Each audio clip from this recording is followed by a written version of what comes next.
पौराणिक कहानी। क्यों होता है तुलसी शालिग्राम का विवाह? धार्मिक मान्यता के अनुसार देवउठनी एकादशी के दिन भगवान विष्णु नींद से जागते हैं। इसी दिन से शुभ कार्यों की शुरुआत भी होती है। देवउठनी एकादशी से जुड़ी कई परंपराएं हैं। ऐसी ही एक परंपरा है तुलसी शालिग्राम विवाह की। शालिग्राम को भगवान विष्णु का ही एक स्वरूप माना जाता है। तुलसी शालिग्राम का विवाह क्यों होता है, इसकी शिव पुराण एक कथा है जो इस प्रकार है। तुलसी शालिग्राम विवाह कथा। शिव महापुराण के अनुसार पुरातन समय में दैत्यों का राजा दंभ था। वह विष्णु भक्त था। बहुत समय तक जब उसके यहाँ पुत्र नहीं हुआ तो उसने दैत्यों के गुरु शुक्राचार्य को गुरु बनाकर उनसे श्री कृष्ण मंत्र प्राप्त किया और पुष्कर में जाकर घोर तप किया। उसकी तपस्या से प्रसन्न होकर भगवान विष्णु ने उसे पुत्र होने का वरदान दिया। भगवान विष्णु के वरदान स्वरूप दंभ के यहाँ पुत्र का जन्म हुआ।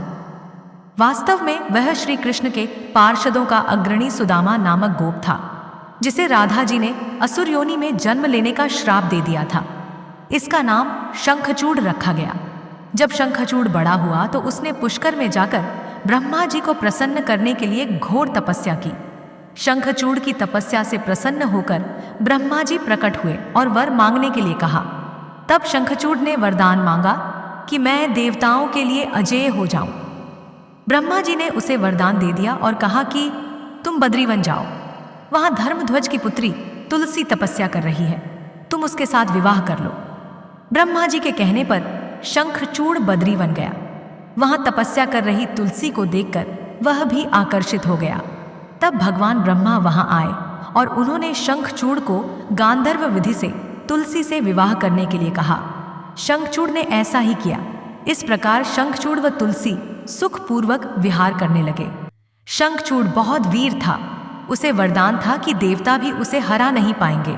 उसने अपने बल से देवताओं, असुरों, दानवों, राक्षसों, गंधर्वों, नागों, किन्नरों, मनुष्यों तथा त्रिलोकी के सभी प्राणियों पर विजय प्राप्त कर ली। उसके राज्य में सभी सुखी थे। वह सदैव भगवान श्री कृष्ण की भक्ति में लीन रहता था। स्वर्ग के हाथ से निकल जाने पर देवता ब्रह्मा जी के पास गए और ब्रह्मा जी उन्हें लेकर भगवान विष्णु के पास गए। देवताओं की बात सुनकर भगवान विष्णु ने बोला कि शंखचूड़ की मृत्यु भगवान शिव के त्रिशूल से निर्धारित है। यह जानकर सभी देवता भगवान शिव के पास आए। देवताओं की बात सुनकर भगवान शिव ने चित्ररथ नामक गण को अपना दूत बनाकर शंखचूड़ के पास भेजा। चित्ररथ ने शंखचूड़ को समझाया कि वह देवताओं को उनका राज्य लौटा दे, लेकिन शंखचूड़ ने कहा कि महादेव के साथ युद्ध किए बिना मैं देवताओं को राज्य नहीं लौटाऊंगा। भगवान शिव को जब यह बात पता चली तो वे युद्ध के लिए अपनी सेना लेकर निकल पड़े। शंखचूड़ भी युद्ध के लिए तैयार होकर रणभूमि में आ गया। देखते ही देखते देवता व दानवों में घमासान युद्ध होने लगा। वरदान के कारण शंखचूड़ को देवता हरा नहीं पा रहे थे। शंखचूड़ और देवताओं का युद्ध सैकड़ों सालों तक चलता रहा। अंत में भगवान शिव ने शंखचूड़ का वध करने के लिए जैसे ही अपना त्रिशूल उठाया, तभी आकाशवाणी हुई कि जब तक शंखचूड़ के हाथ में श्रीहरि का कवच है और इसकी पत्नी का सतीत्व अखंडित है, तब तक इसका वध संभव नहीं होगा। आकाशवाणी सुनकर भगवान विष्णु वृद्ध ब्राह्मण का रूप धारण कर शंखचूड़ के पास गए और उससे श्रीहरि कवच दान में मांग लिया। शंखचूड़ ने वह कवच बिना किसी संकोच के दान कर दिया। इसके बाद भगवान विष्णु शंखचूड़ का रूप बनाकर तुलसी के पास गए। वहां जाकर शंखचूड़ रूपी भगवान विष्णु ने तुलसी के महल के द्वार पर जाकर अपनी विजय होने की सूचना दी। यह सुनकर तुलसी बहुत प्रसन्न हुई और पति रूप में आए भगवान का पूजन किया व रमण किया। तुलसी का सतीत्व भंग होते ही भगवान शिव ने युद्ध में अपने त्रिशूल से शंखचूड़ का वध कर दिया। कुछ समय बाद तुलसी को झांत हुआ कि यह मेरे स्वामी नहीं है। तब भगवान अपने मूल स्वरूप में आ गए।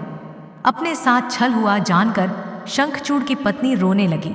उसने कहा, आज आपने छल पूर्वक मेरा धर्म नष्ट किया है और मेरे स्वामी को मार डाला।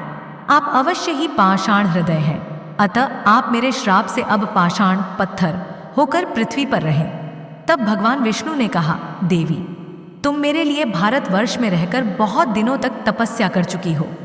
अब तुम इस शरीर का त्याग करके दिव्य देह धारण कर मेरे साथ आनंद से रहो।